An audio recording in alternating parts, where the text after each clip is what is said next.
Hello everyone, I am Professor Amit Jadhav. In last lecture we have seen the what is virus, what is worms and what are the malware.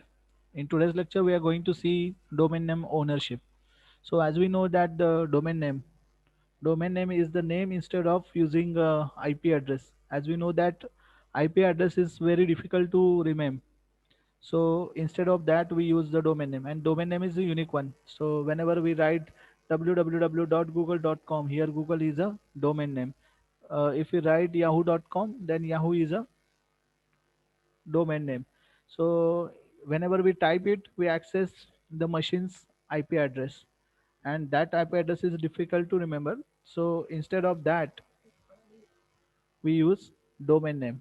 So domain name is a string characters that is string domain name is a string of character. It is used to internet identify simply the internet location of entity's website. For example, ebay.com.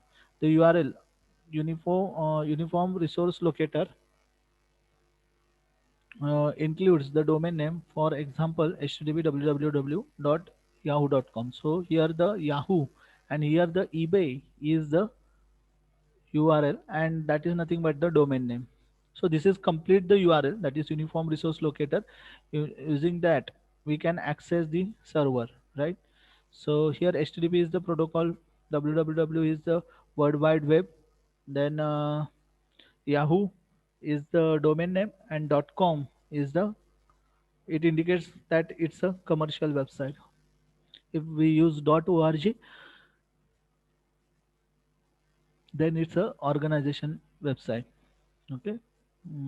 Then there are following concepts that related to the domain. First one is the register. It is the company that sells the domain name, which is available to the client to it relationship with one or more domain name registries. So so whenever we want to use the domain name at that before that we have to register it, and for that we contact to the companies, and the company register our domain name. Okay, then registry is the,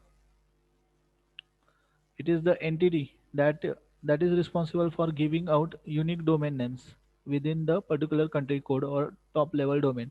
So all the domains are registered, because if I want to give my website name as a Google, I can't do it, because I can't give it because it's already registered in a registry.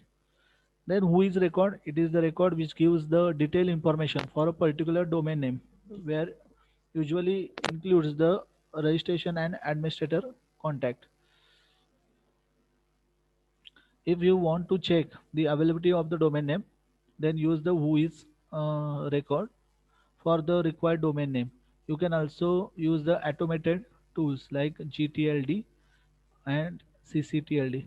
So before we have to choose the domain name, we must check that whether it's unique or not. And for that we have to use the whois command, or we can also use some application where we can find out it's whether the domain name is available or not, like GTLD and CCTLD. Let's move forward. So domain name ownership is obtained by accessing who is record for the domain name. There are few registrars who use to automated tool that create the domain names, including one more terms and related to who is record. So here we have to first check whether the domain name is available or not. If it is not available, then we can use the automated tool that help us to create the domain name. The registrant, the real domain owner, thought he or she or it is not the person using the domain name. The administrator contact has authority to alter the domain name as well as the changing the registrant information and accepting the change of registers. So here we can alter the domain name also before it register to the registrant. Next, obtaining the whose record. There are two types of domain extension, centralized and decentralized. The centralized domains have the extensions such as .us, .info and .biz, and decentralized domain have the extension like .com and .net. So there are two types of extension that we use. For example, google.com. So it is the decentralized domain, and if we use .us, .info, .biz, then it is the centralized domain. To get the WHOIS record, the decentralized extension, visit the registry to the first identify the register associated with the domain name. After that, visit the registrar to get the WHOIS record. To get the centralized extension, visit the registry.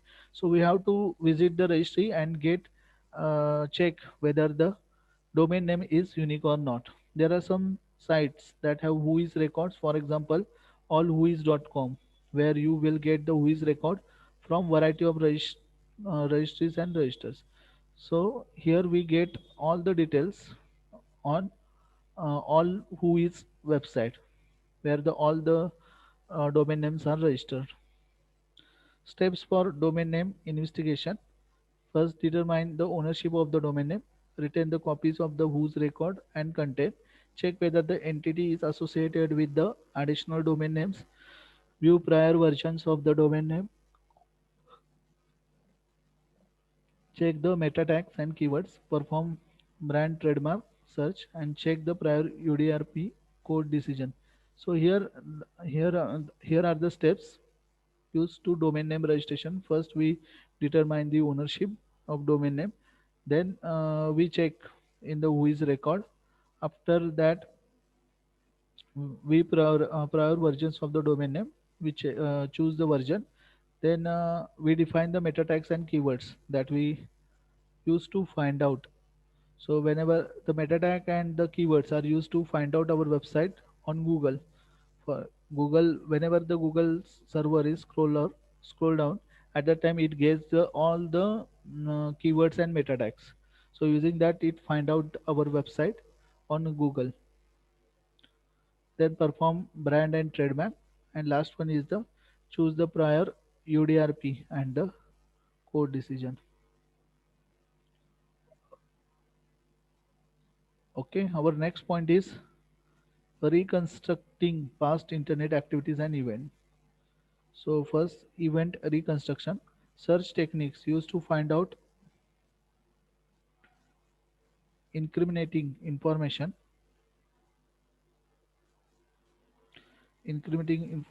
information as it is considered as the suspect contents the all the data. It also possible that the owner of the computer may not be responsible for the putting some data.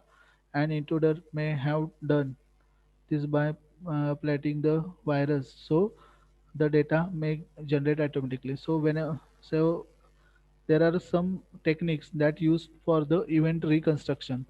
So that is used to get the all the data from the server. It also help to planting the virus, and data may be get automatically generated.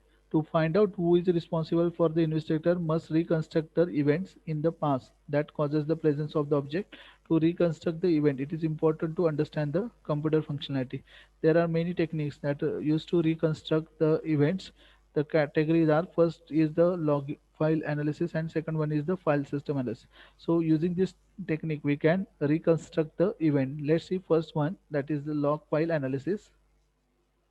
So a log file is purposefully generated record past events in a computer system. So this is log files are used to store all the transactions that we perform regularly on the computer. And entry usually consists the timestamp. So it also gives the timing. So whenever the user log in, whenever what are the website that the user visited. Any entity usually consists of the timestamp and an identifier of the process that generated the entity and some description of the reason for generating the entry. It is common to have multiple log files on the single computer system. Different log files are usually created by the operating system and different types of events. In addition, the many applications maintain their log files. So there are some applications is also available that on that we can get the log file analysis. Log files entities are generated by the system process when something important happens. For example, TCP wrappers process may generated one log file entry when TCP connection is established and another log files entry when TCP connection is released. So if anything specially happened or anything specially event occur in the system, then log files are generated. The knowledge of circumstances in which the process generate log files entries permits the forensic scientist to infer the presence of an or absence of log file entries that contains the event happen. For example, from presence, the two log file entries generated by the TCP wrap from some TCP connection X forensic scientist and can conclude that first TCP connection X happened. X was established at the time of first entry, X release at the time of second entry. So this is the log files where the entry has been done like this only. This reasoning the suffers the implicit assumptions. It assumes that the log file entries were generated by the TCP wrapper or which functioning according to the extension of the forensic scientists that entry have not been tampered with and that timestamps on the entries react real time of the moments when the entries were generated. So the forensic team use these log files to find out where any tamper has been done in the system. It is not only possible to ascertain this assumption, which results in a several possible explanation for appearance of the log file entries. For example, if possibility of tampering cannot be excluded, then forgery of the log file entries could be possible explanation for their existence.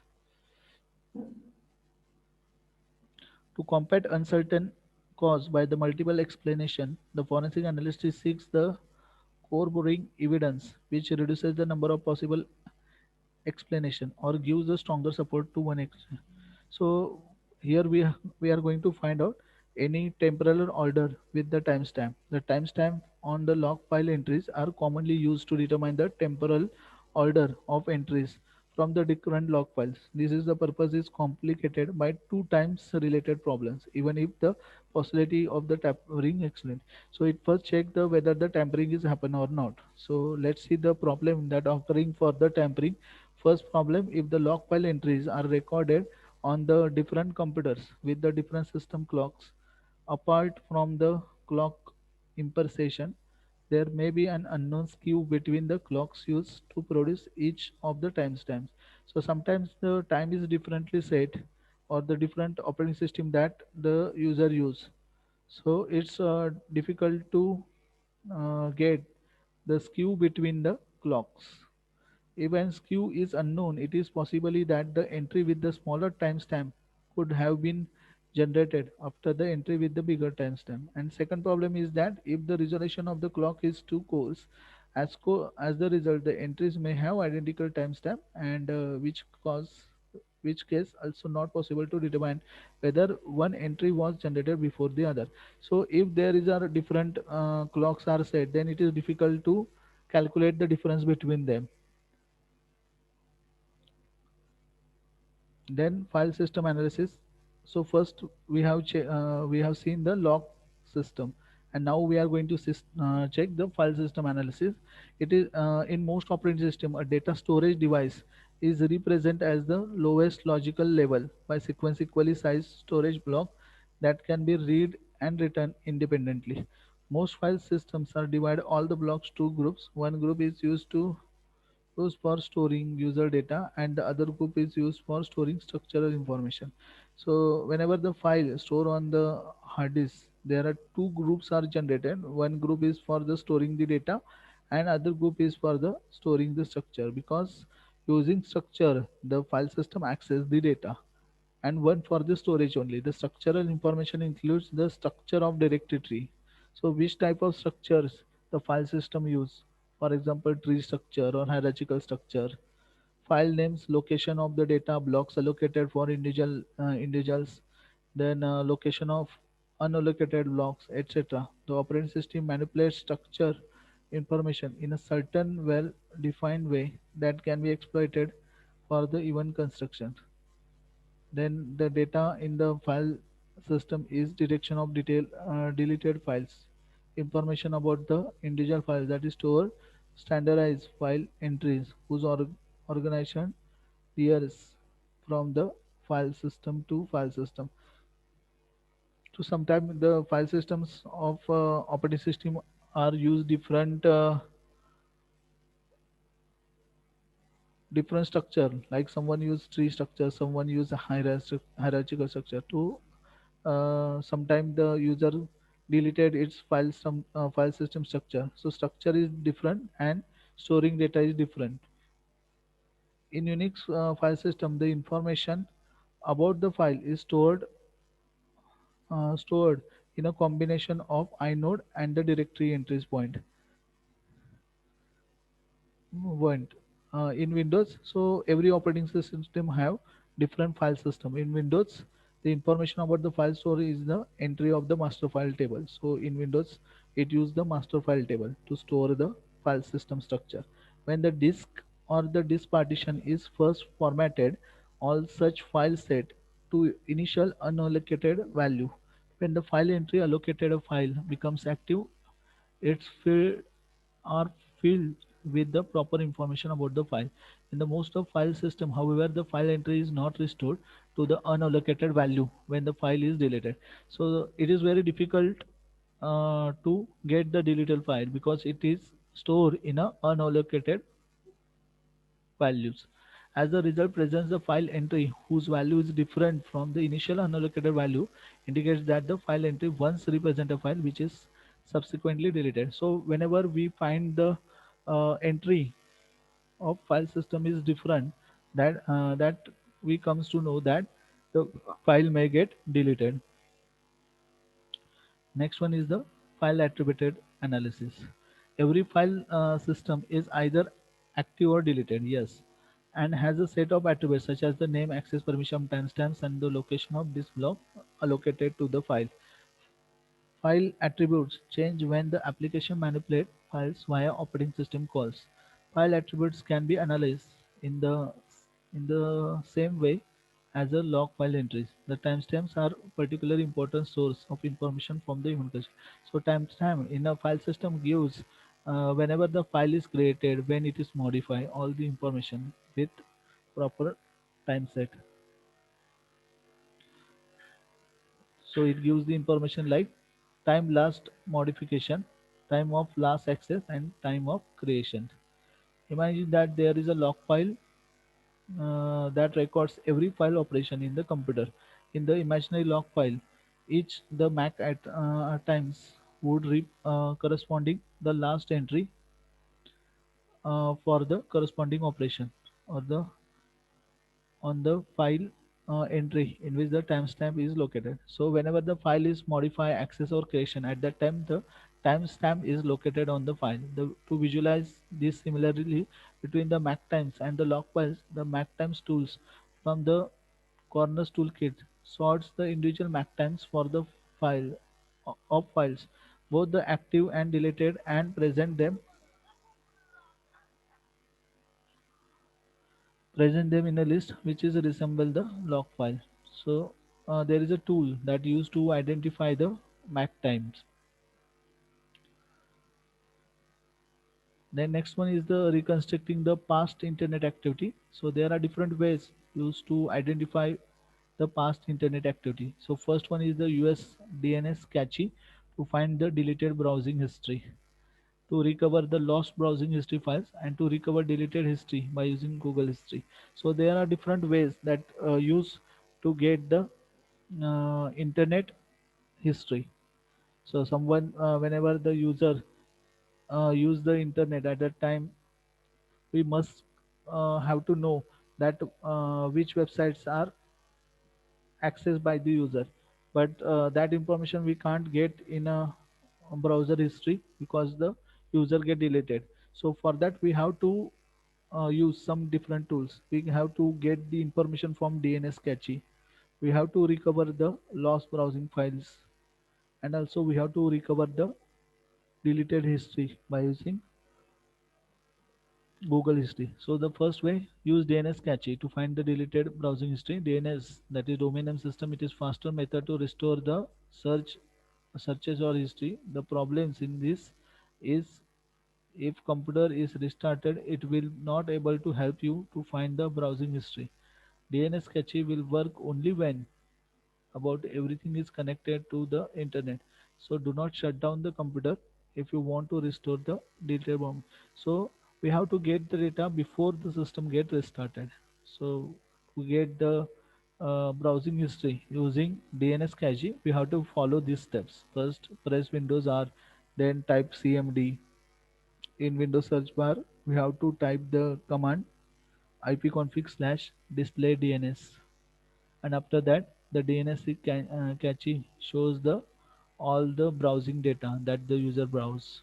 Then second one is the use data recovery software to recover the lost browser history files. So to get the browsing history, we can use the recovery software also. For that, Internet Explorer we can access the history like this, and on Google Chrome we access the history using this URL. You can also use the data recovery software to recover the deleted files. For example, is US data recovery wizard. It recovers all the deleted files using the browsing history data. So we have to follow. We can use this software and we have to follow these steps. First, we have to launch the software, and after that we choose the file system that from where we have to get the browser file data. Then we scan device, and then we recover the history data. And next one is the recover deleted history by using the Google history. So on Google Chrome we can get the history by accessing by signing to the account, and we get all the details on Google account. So for that, go to the Google history and sign in. So whenever we sign in, all the website that we visited, that here we can find out. So this is the internet forensic. Today we end with this chapter number 4. Okay, we are on unit 2, the chapter 5 in unit 2 that we are going to cover in the next lecture, and chapter 6 and 7 from unit 3. Okay, so whenever we finish the chapter number 5, we will cover our second unit, and after that we start with the third unit. Okay, so in few days we will cover our whole topic, whole syllabus. Now we end this session. If you have any difficulty, let me know on my WhatsApp number. Thank you for watching.